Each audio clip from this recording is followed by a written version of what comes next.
You do not have to yell to get your point across. I know some may think, well, no, sometimes you have to raise your voice for your kids to listen to you, for your dog to listen to you.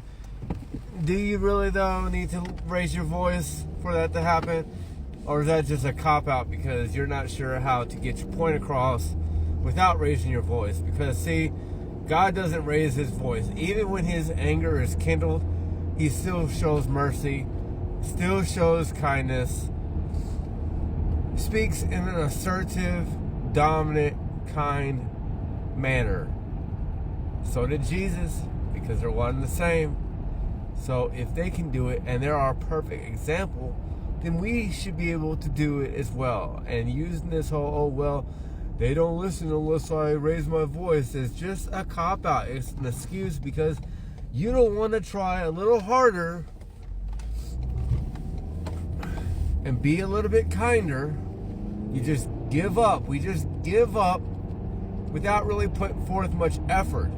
And yelling and raising our voice is not putting in effort. That's low energy. It takes energy out of us. It takes so much energy out of us for us to yell and raise our voice.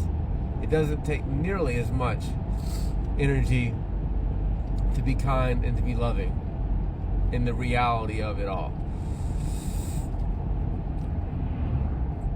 The devil, on the other hand, he's yelling. All the time, he's yelling at you.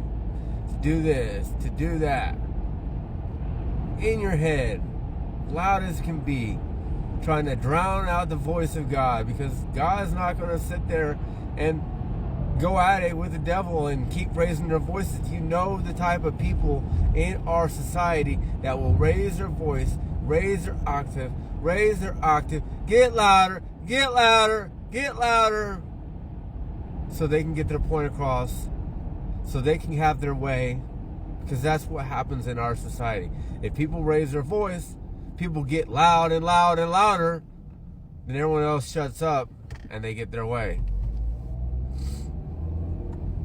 Ignorance is bliss. This is what my family was always about. When everybody would get together, it was a pretty nice octave, low talking, and then before we know it, it's one getting louder than another one getting louder than another.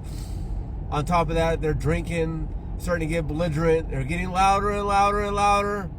Arguments arise within us and our families and our friends, and we figure if we're the loudest, if we're the biggest, then we're the most righteous.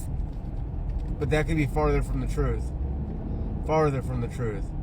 You're actually showing a weakness when you have to try to overcome somebody with your voice, with your actions. It shows that you have trauma. It shows that you need healing.